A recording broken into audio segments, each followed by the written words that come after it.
This is the Greg Bedard Patriots Podcast with Nick Cattles. You are listening to the Greg Bedard Patriots Podcast with Nick Cattles, part of the CLNS Media Network. And this episode is brought to you by PrizePicks, the largest daily fantasy sports platform in North America. Download the PrizePicks app today. Use code CLNS. Get $50 instantly when you play $5.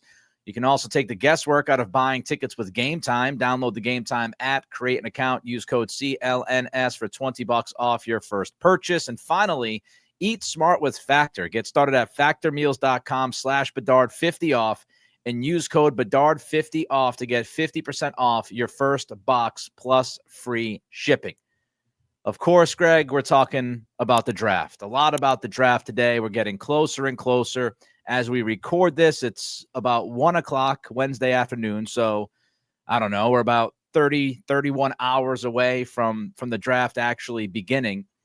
Yes. Right now, as we sit here, who do you think the pick is at number 4?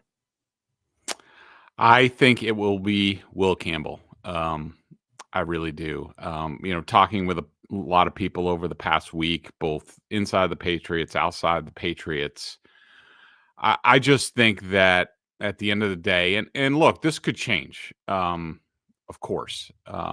If something materializes where the Patriots feel like they have the ability later to trade up for a tackle, I don't know how they feel really good about it. And I think that's the reason why it's going to be Campbell, because you look at the Patriots and the way the Patriots look at themselves.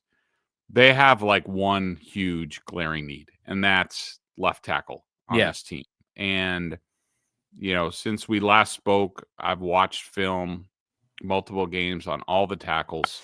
I don't love this tackle class. I don't love any of them. I don't think the Patriots do either. But I think they look at it and they say, like, Will Campbell gives us the ability to be a better football team next year. At the minimum, he's going to play an adequate left tackle. You factor in if something needs to be taken care of, like, say, because of his arm length, Will Campbell is struggling with speed rushers. Well, when they go up against speed rushers in a game, Josh McDaniels will know how to handle that. I just think they look at the total package with Will Campbell. He has basically zero bust factor, whether it's tackle or guard. He's going to be a very good NFL player at a minimum. He's a great kid. He's going to be a leader. He's going to be one of those foundational guys in the offensive line room. And, for that reason, I think the pick is going to be Will Campbell. Now, I do think it gets interesting. You read the various reports, and you're up on this a lot more than I am.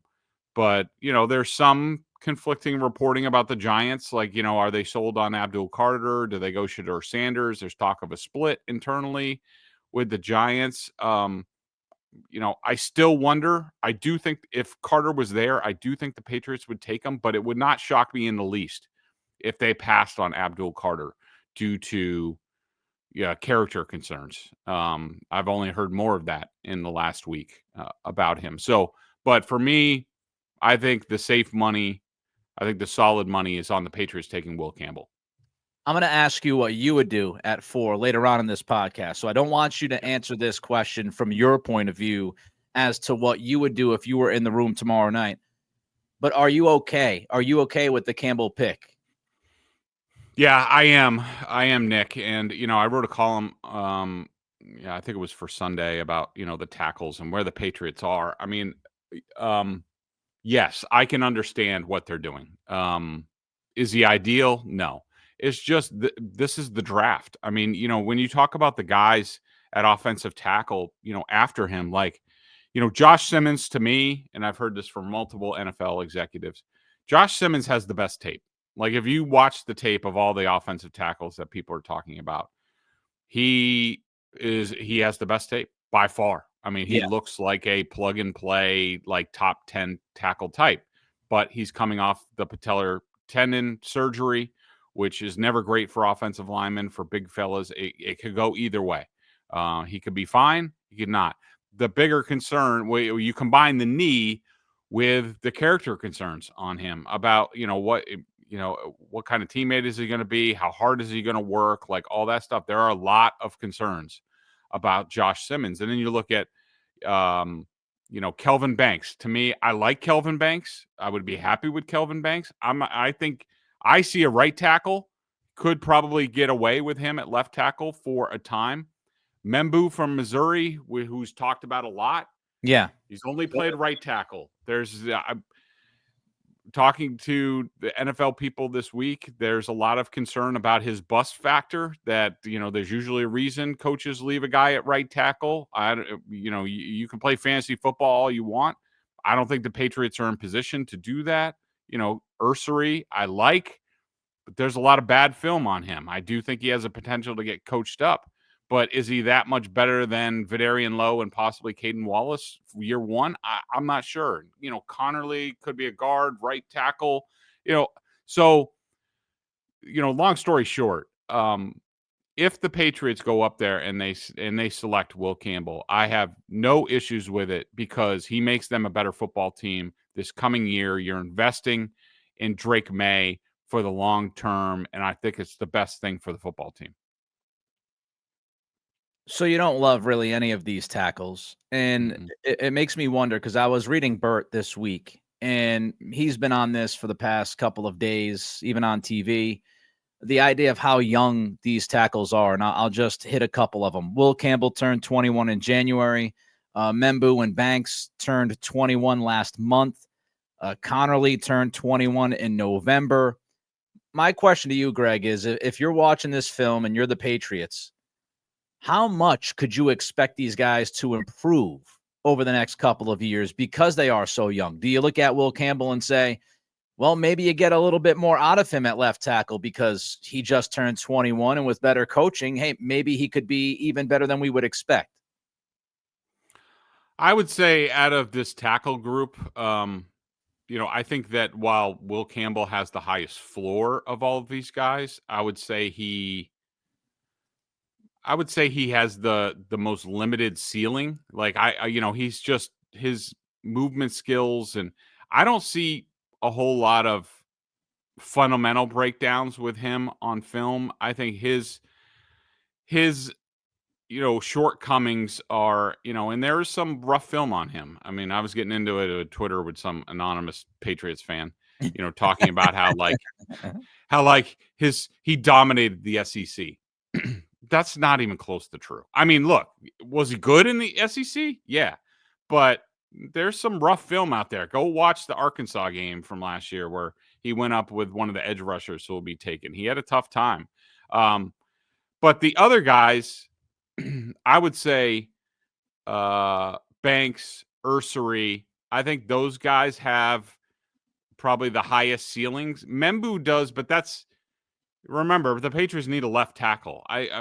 I'm scared to death of moving him. That's when you start, busting guys out. And you look at some of his film, and you look at you question the football IQ. You question, can he deal with a lot of change and switching sides? Like you get a lot of busts that way. And I think, if I'm a team, I'm going with Membu. I'm going, we're going to leave him at right tackle. Maybe we take a look at him at left tackle a little bit, but we're going in with a plan, like he would make sense with a team like the Raiders because they need like a right tackle, assuming they sign Colton Miller to a contract extension. But I would say, yes, I would say in general, Nick, when you're just talking about offensive tackles and offensive linemen in general, there's such a dearth of good coaching for these guys at the college level, the offenses that they are in. The upside is there for just about all of them. I would say that Campbell is just so experienced that, he could still get better, of course. But I just think that you look at all offensive linemen kind of out of college. And I was just reading a story about, John Schneider was even the Seahawks GM was lamenting, it's not only the coaching that they're not getting. A lot of these guys who are, say, possible offensive tackles, they want to play defense because it's more glamorous position, think they get paid more, like all that stuff. So I would say in general, an offensive lineman, if you have good coaching, which hopefully the Patriots now have with 3 experienced offensive line coaches in that room, then yes, you are banking on these guys getting a lot better during their NFL careers. It feels to me, and maybe it feels the same way to you, that when people discuss Will Campbell and his success at the SEC level, they always bring up the number of sacks he gave up. And I think the pushback, the counter to that, Yep. and maybe you agree to this, is the pressures he gave up. I think he gave up 18 pressures last year. And so you look at pressures / disruptions, and there's a lot of different things. If you just look at sacks, it doesn't tell the whole story. So I see the going back to, and I like Will Campbell, and I wouldn't have a huge issue if he's picked 4th. But I think it goes back to the whole sack number, because that's what I always see. Oh, he gave up, 3 sacks or 4 sacks. You got to look at other things than just, the final sack numbers. I also wanted to ask you a question, Greg, because Football Insights on Twitter, it's a very analytical handle. And they tweeted out this graph, and I don't need to explain the graph, but their point was Will Campbell and Membu had some of the least scheme / concept help in 2024. Did you see that when you're watching the film? Were there instances where you're watching Campbell specifically saying, they didn't help him enough? They didn't, whether it was scheme or concept, and there were things they could have done to make it better for him? Probably. I mean, there's a lot of film with Mason Taylor, the tight end, lined up over with him, but not really getting that much involved with the blocking. I would say that there's more film, at least what I saw, and I'm not watching every single game, but the film that I saw, I thought there was more comparable film, especially with, after Jaden Daniels was gone and Nussmeier was the quarterback last year, a lot more like true drop back passing game in the LSU offense than, say, Missouri. And, where I thought you were going with this is about, these college offensive tackles is a lot of these schemes, they're, bubbles and quick throws and everything and spread offense, and which is not going to be it's not really transferable to most pro systems, especially the ones that we anticipate Josh McDaniels running with the Patriots. But I would say that Membu had a little bit less pro ready sort of film than Will Campbell. But I mean, I wouldn't expect those guys, if they're going in the top 10 of the NFL draft, I wouldn't expect them to get much help in the college game and leave them on an island. And that's what we saw. But yeah, there will be more opportunities for these guys, depending on the matchups, that they will get help from their offensive coordinators, especially the veteran ones. And, what Cliff Kingsbury did last year with the Commanders and Brandon Coleman is probably, the best example. I mean, they were limited. The Commanders were limited on their offensive line last year, but it wasn't a huge problem until it was later on in the season, because Kingsbury was so good at scheming around it. Yeah, the overall point from Football Insights was, you look at team screen rate, you look at team play action rate, and Campbell and Membu and their offense, it was a much different story for guys like Simmons, Banks, and Connerly, where you saw more play action, you saw more screens, which obviously helps the overall numbers. Campbell was in the neighborhood of, Joe Alt when it comes to the lack of screen game and play action game in Alt's last year with Notre Dame. So just an interesting thing to throw out there. And remember that scheme, as Greg has talked about, concepts, scheme can certainly help offensive linemen deal with some of their shortcomings. No pun intended. All right, we got more on the draft, but first, Greg's going to talk about PrizePicks. PrizePicks is the best place to get real money sports action. With over 10 million members and billions of dollars in awarded winnings, PrizePicks has made daily fantasy sports accessible to all. You just pick more or less on at least 2 players for a shot to win up to 1,000 times your cash. Run your game all season long on PrizePicks. You got the playoffs are going, hockey and basketball. It's the perfect time to get in on the app. Love the app, easy to use, and root for your picks. It's a lot of fun. You got to get in the game. PrizePicks is the best way to get action on sports in more than 30 states, including California, Texas, and Georgia. The app is really easy to use. To create a lineup, all you do is pick more or less on a few player stats for your shot to win up to 1,000 times your money. Like I said, the playoffs are here. Action is heating up. The best place to cash in on your favorite sports is at PrizePicks. Don't miss your chance to cash in as the league's best fight for conference and league titles. Download the app today and use code CLNS to get $50 instantly after you play your first $5 lineup. Again, that's code CLNS to get $50 instantly after you play your first $5 lineup. PrizePicks, run your game. For those listening, we ask you that you subscribe to the podcast, like, and leave a review. For those watching the show on CLNS, go ahead and hit that like button, the thumbs up, and subscribe to the Patriots Press Pass YouTube channel, where you can find our show, a lot of other great Patriots content. Also, please make sure to turn on your notifications so you know the instant a new video drops. Back to the draft, Greg. All right, this is the question to you. I mentioned if you had an issue with the Patriots picking Campbell at 4, but it was not what you would do. So I ask you, what would you do at 4 if you were the Patriots tomorrow night? Well, I mean, look, I'll freely admit is that if I'm trying to put myself in the position of Vrabel and Cowden and Elliott Wolf and all these guys, I don't have a lot of right now coming off 2 4-win seasons. I do not have much appetite for risk. So I would, and I'm going to answer this 2 ways. I would take Will Campbell because I need to plug that hole. It's been effed up for so long, thanks to Bill Belichick and Elliott Wolf last year, missing the tackle runs. I'm not risking not being able to trade up. And you got to remember, I would say probably 3/4 of the league, 2/3 of the league are looking for tackle help. This is why there's nobody really out there in free agency. That's why there aren't many trades at offensive tackle.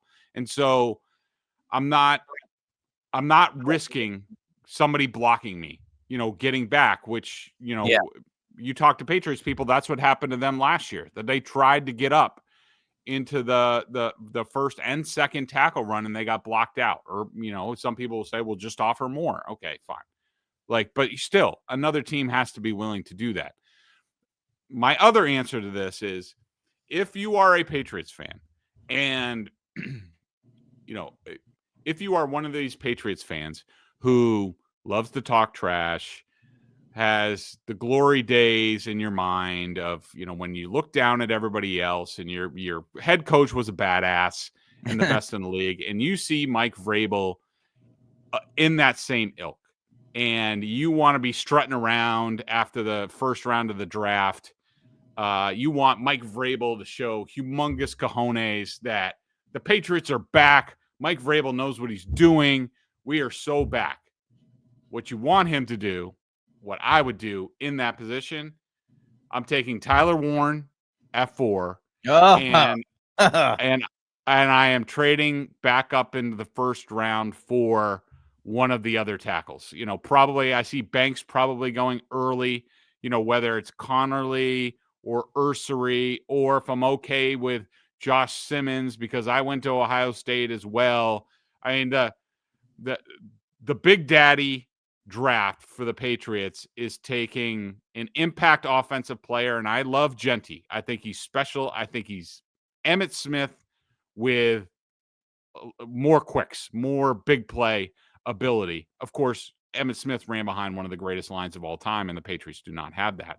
But I think Tyler Warren is going to be an elite tight end. I'm taking him and trading up for a tackle. That's my dream scenario. Mike Vrabel's showing his cojones. I don't think that's going to happen, and I don't do that because I'm a fraidy cat, and I just pick Will Campbell. All right, so you talked about moving back into the first round. Let me ask you this. Pete Schrager, ESPN Now, came out, said the Giants, the Browns are taking phone calls. They're not necessarily rejecting the conversations about maybe moving out of 2, 3. Would you entertain moving up to 2 or 3 if the opportunity was there to draft Hunter or Carter? Does it matter which one of those 2 guys, or, hey, you're willing to move up and you draft either one of them? I'm not trading up for Carter. Okay. Due to the character concerns, and a little bit more on that. I think I put it in our show email.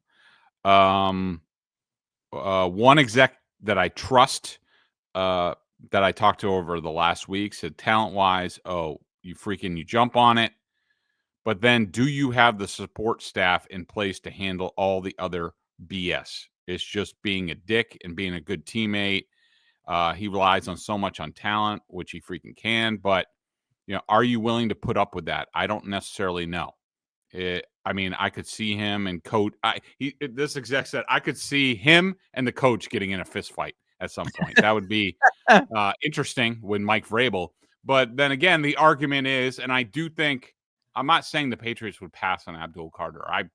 I would be surprised if they passed if he happened to be there at 4, because this is why you have Mike Vrabel. This is why you're paying him the big bucks. Okay, you've done a great job of littering the team with program foundational guys. And like he said in the press conference, you just can't win with good dudes. And sometimes you just got to take a risk on talent. And Carter's that special of a talent that I do think that they would take the risk. But I don't think they would trade up for him. I would not trade up for him. I love Travis Hunter. I would not trade up for him because he's too raw and I have too many other needs to fill. But I don't, I respect Schrager. He's really plugged in. I'm sure people have told him this stuff. I mean, I think this, trading up to 2 and 3 is a bunch of bull crap, sort of draft week stuff.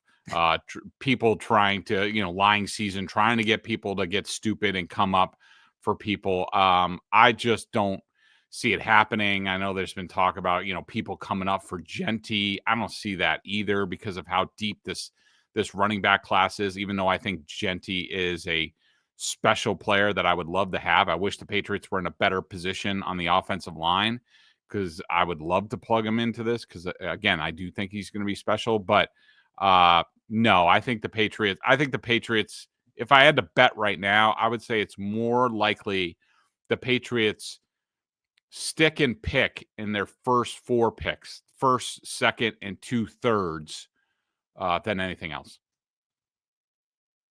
I read Burt Breer on Abdul Carter, and there was one term that Burt mentioned that it would be highly entertaining to me to watch this play out between Carter and Vrabel because as Breer wrote about Carter this week, Carter has a reputation for being a bit of an independent contractor. And I just thought about, Vrabel and the culture and team, be a team player and this and that. And Carter being described as an independent contractor just made me kind of envision that relationship and what that would look like and sound like. It'd be fascinating to cover. It certainly would be fascinating to cover. Yes, without question, because you're talking about 2 alphas. Yeah. And, 2 of the more descriptive terms that I've heard about Abdul Carter from NFL people is a-hole and dick. And you could probably find some NFL people to say the same thing about Mike Vrabel. And, and that's just part of who he is. It's part of what made him a great player. It's part of what has made him, I think, at least a very good coach and could be a Super Bowl winning coach. But, man, you could just see those 2 butting head as 2 alphas in there. Greg, could we see the Patriots double dip on the O-line early in the draft? Is it possible? Is it likely? Is it probable that they go, okay, Will Campbell at 4 and then come back at 38 and go back to the offensive line again? Yeah, I mean, Nick, you look at it, you could go 2 different directions, but you look at their depth chart, what they've assembled so far, and really you could make the argument that their 2 biggest needs right now, and I know people want a wide receiver, and I want a wide receiver for them as well. But you look at their depth chart and, if the Patriots really wanted to say, all right, enough screwing around, we're going to solve the offensive line on this freaking team. And we're going to take Will Campbell. And at 38, we're going to take the best guard that we have. We're going to plug them in. They're going to be next to each other forever. That means, next to Bradbury, who's experienced, Owenu and Morgan Moses. Now you're talking, okay, you could totally see. It's almost like they built a team to do that. Ideally, I think if you're taking offensive line with their second pick at 38, I think you would want somebody with guard tackle versatility because I think ideally, in my mind, I think the best case scenario for the Patriots would be getting Will Campbell, who say can play left tackle for his career, and then you get a right tackle like Ozzie Trapillo from BC and say the second or third round, and now you have your bookend tackles around Drake May for 10 years. I think that's the dream scenario, at least for me. For the short term, I could see their dream scenario being left tackle and left guard out of this, pretty early in this draft. I did my mock draft, my one and only mock draft on the Locked On Patriots podcast, the Monday episode. And the plan that I'm falling in love with is what I did in the mock draft. And I just decided to stick and pick, no funny trades, because that stuff's so it's impossible to predict, right? So I don't mess around with trades. That's the land of delusion. So I just went straight, and I went Will Campbell 4, and I don't know if he's going to fall. I don't know if he's going to be there, but I love the idea of drafting Donovan Jackson at 38, because Jackson played left guard most of his career at Ohio State. Simmons gets the torn patellar tendon. He goes out. Jackson slides to left tackle. Wasn't terrible at tackle, by the way, for Ohio State last year. And that way I feel like I've just got insurance, where now I've got two guys who are mature, great fits in the room, as they say, but they also bring positional versatility, where if I'm in a position where I've got to slide maybe Will Campbell to the inside to left guard, I could kick out Donovan Jackson to left tackle. Maybe I could even swing Donovan Jackson to right tackle and keep Campbell at left tackle. So you have two guys that could be good enough NFL tackles on the left side, but also could project as very good guards in the NFL. I just love that positional versatility and the value of having both of those guys. I think if they stick and pick at 4 and 38, if they walked away with Campbell and Jackson, I'd be very happy. I think that's a really good pick, Nick, and I really like that. And I think I'm going to do a mock draft for game day one more time, and it might be more of the cojones draft that I spoke about earlier, just to see what that looks like. But in my mock draft, I went Will Campbell at 4. I went Ursary at 38. I don't know if he's going to last that long because I do think he has left tackle. And to me, and I get where you're going, and the more I hear you talk about it, the more I like it. Because you do have that versatility where, I think he's like 6'3.5", 315. He's got, his arms are 33.5. His hands are almost 10 inches. You could, you look at Isaiah Wynn, who the Patriots, I don't think that's like Isaiah Wynn size, maybe a little bit bigger, but, yeah, I like what you're doing there, and I could totally see that, because I don't know if he would be a left tackle. He could certainly be a guy who gets you through in a pinch, which he did for Ohio State. I think he would be a kick-ass left guard.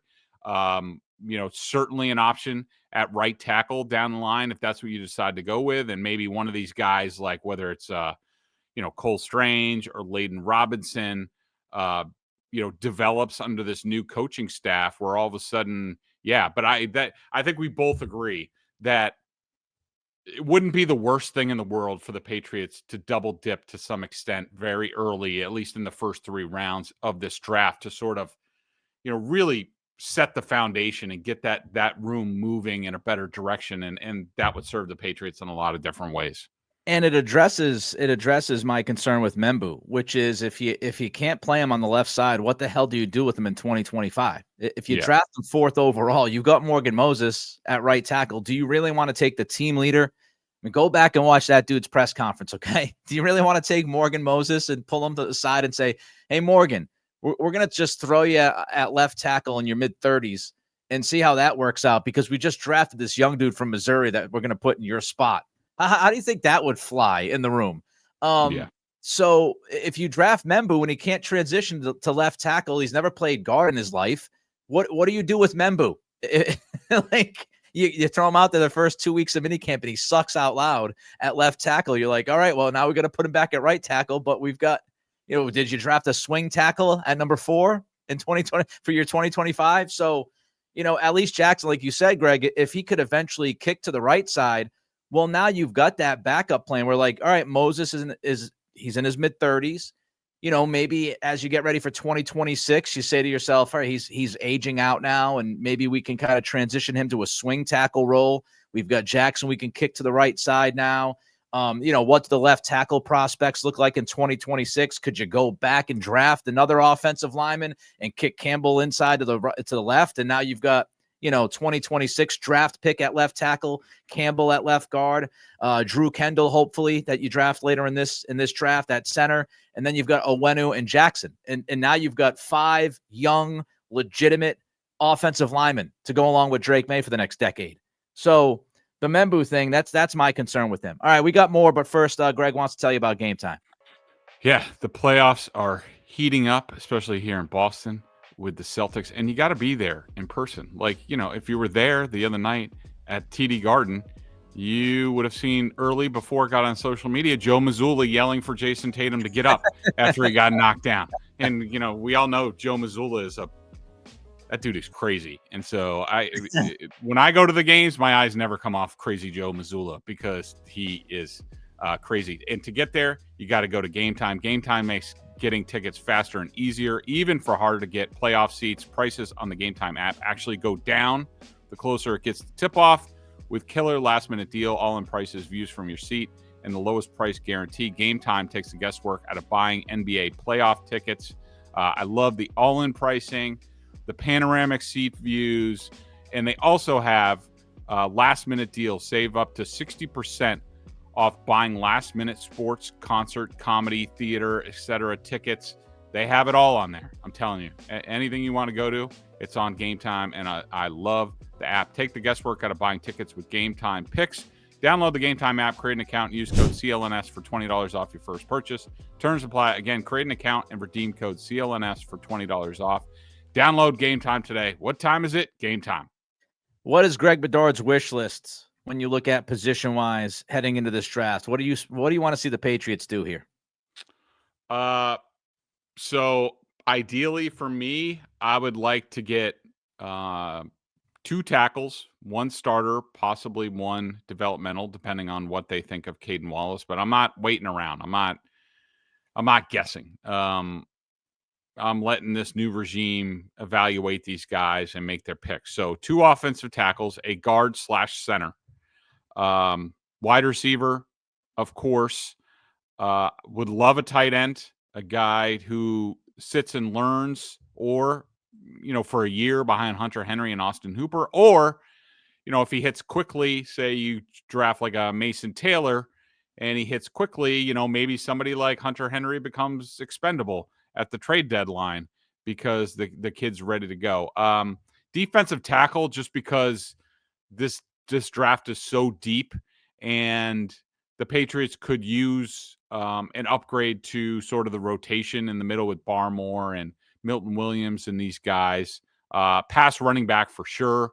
I would love to see some sort of explosive back, especially somebody who can contribute in the pass game almost immediately.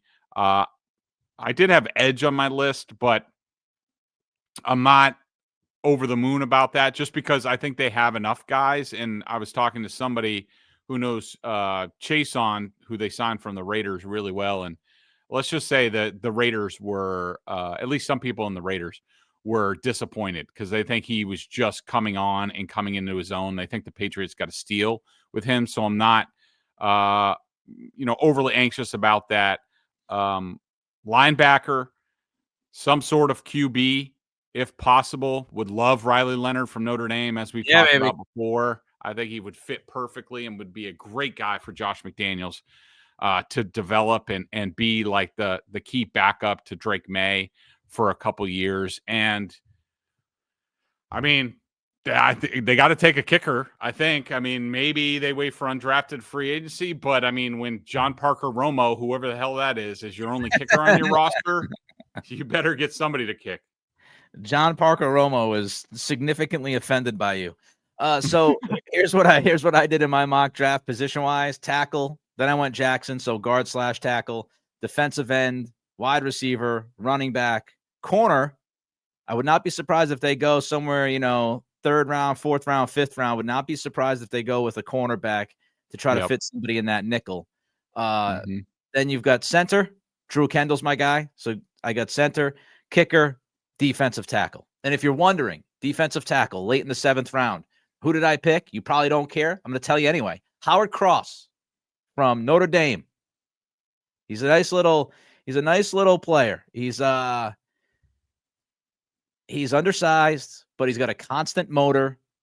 And I just think he's like one of those perfect Vrabel, Terrell Williams, late round flyers. He's 6'1", he's under 300 pounds again. So he's smaller, but so is Milton Williams. So I had Howard Cross in there. So there you go. Some Howard Cross love randomly on this podcast. Yeah.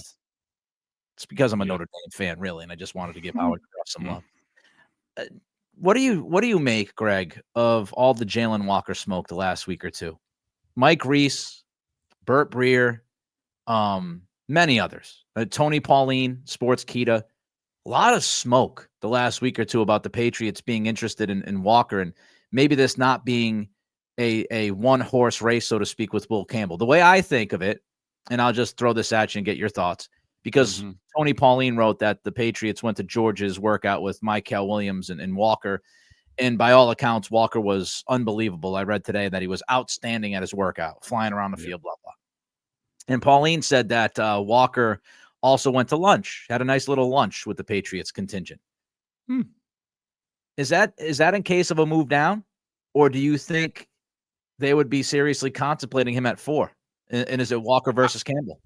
I think they have and possibly still are entertaining Jalon Walker at 4, but I agree with you. I think it's more a case of a trade down, because, say they trade down and somebody takes Will Campbell before the Patriots pick, they have to have other options, and maybe they're not as high on like Kelvin Banks and Membu and these guys. And I just think, Jalon Walker, I think the Patriots, we've talked about how, they're focused on character, football character, and foundational guys. And I just think, along with Will Campbell, I think you can make the argument, Travis Hunter's great as well, that Jalon Walker might be, as elite as those guys in terms of that. And that's really tantalizing to Mike Vrabel. And if, somebody wants to get nuts and come up for whatever reason, whether it's Genty or, if Abdul Carter's there, that's a situation where I could see the Patriots possibly trading out. But yeah, I agree with you. I think it's a trade out scenario. I think there's a possibility that the Pats can move down in this draft. I wouldn't say it's likely, but the more that I read about the Jaguars being in on Genty and the fact that the Raiders and the Bears are dying to possibly draft Genty, I could see that scenario play out where one of those teams leapfrogs the Jags to draft Genty because they say he's the 3rd best player in this draft, and we think we're closer than those other teams, so let's do it. It'd be a fascinating scenario. All right, and by the way, when you said let's get nuts, I thought of the Costanza. All right, so before we I got 1 or 2 more questions for Greg, but before we get to those, Greg wants to talk about Factor meals. Ready to optimize your nutrition this year? Factor has made chef-made gourmet meals that make eating well easy. They're dietitian approved and ready to heat and eat 2 minutes, so you can fuel right and feel great no matter what life throws at you. Factor arrives fresh and fully prepared, perfect for any active and busy lifestyle. Lose up to 8 pounds in 8 weeks with Factor Keto meals based on a randomized controlled clinical trial with Factor Keto. Results will vary depending on diet and exercise, with 40 options across 8 dietary preferences on the menu each week. It's easy to pick meals tailored to your goals. Choose from preferences like Calorie Smart, Protein Plus, or Keto, which is the ones I get, and they are freaking delicious. Factor can help you feel your best all day long with wholesome smoothies, breakfast, grab-and-go snacks, and more add-ons. Reach your goals this year with ingredients you can trust and convenience that can't be beat. I'm telling you, the packaging, how it comes, the freezer packs, everything is fresh. You pop it right in the refrigerator. You take it out, 2 or 3 minutes in the microwave. That's it. And like I said before, the seasoning, the flavor, it's off the charts. You can't believe, you're eating that well and it tastes that good with Factor. Eat smart with Factor. Get started at factormeals.com/Bedard50 off and use code Bedard50 off to get 50% off your first box plus free shipping. That's code Bedard50 off at factormeals.com. PrizePicks.com/Bedard50 off to get 50% off plus free shipping on your first box. Also, check out Greg and Mike Giardi at BSJ, $50 for the year. Corrales covering the Celtics in their playoff run. Tatum might not play tonight, apparently. We'll see what happens there. Also, download the PrizePicks app today. Use code CLNS. Get $50 instantly when you play $5 and take the guesswork out of buying tickets with Gametime. That code again is CLNS, $20 off your first purchase. You mentioned Will Campbell when we were talking about him, Greg, about, Vrabel and kind of how he's like a perfect Vrabel guy. And I keep reading about the latest was Todd McShay. I want to make sure I get this right. McShay is reporting today that Vrabel, quote unquote, fell in love with Campbell during the pre-draft process. Campbell's football intelligence and leadership qualities sold Vrabel. Any concern about the character and the tangibles outweighing the talent too often in this draft for the Patriots, if you know what I mean? Are you concerned at all that they're going to put almost too much weight into character and who these guys are versus talent, or you think inevitably they're just going to pick the guy that is talented and they feel is the right guy at that point? Do I think they're going to go football character over talent for most of this draft? Yes. Do I disagree with it? No, because look, we all know the situation with the New England Patriots, what's been going on here for 4 or 5 plus years, where there's just not enough impact, contributions, second contracts, like all that stuff from their recent draft classes. And that has crippled this team and put them in this spot. And I think that, with their free agent signings that they did, like it's good for the short term for 1 or 2 years, but they need to build up that layer behind them. And I think, I'm sure they'll take 1 or 2 character risks on talent. But I think this front office looks at it as, even if they hit a bunch of solid doubles in this draft, that's exactly what the Patriots need at this point in time. And so I am not concerned with it. I'm on board. I'm not one of these, draft mix, draft fans, which I'm sure some people are listening do it. I get it. I was the same way as a fan. I always loved to play fantasy football and get the biggest name or the most tantalizing talent, but you got to build a football team, and they're trying to build something here, and you got to do it the right way, especially in this draft. And so, I do think they're going to be a little bit more conservative in that route. They were not last year, and they got burned by it. But I think they are going to do that. All right, we got to get you out of here soon. Just one more question. I know you talked about Chase on earlier, but you also got some intel, some thoughts, reaction to the Patriots free agency and what they were able to accomplish. What'd you hear from people that you've spoken with? So, the people that I talked with this week, they were impressed with what the Patriots have done this offseason in terms of like they thought they did a really nice job of hitting that sweet spot of football character, football guys, leaders, great teammates, all that stuff, and talent. Like they didn't go for upside in free agency. It was similar to what we just talked about with the draft.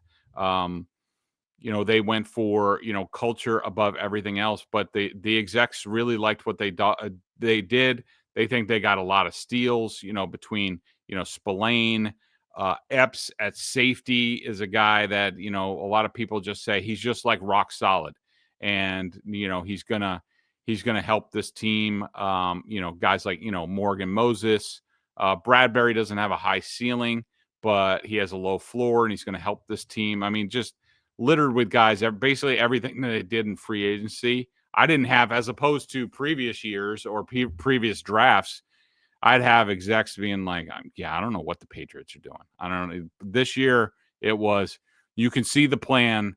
They executed the plan. Could they have done a little bit more, whether it was receiver or tackle, possibly. But the NFL as a whole is impressed with what this new regime has done in year one, rebuilding this team. All right, now we get to see what they do in the first round of the draft. Greg and I will be back on Friday to recap night 1 and preview night 2 of the draft. Until then, be well. Talk to you soon.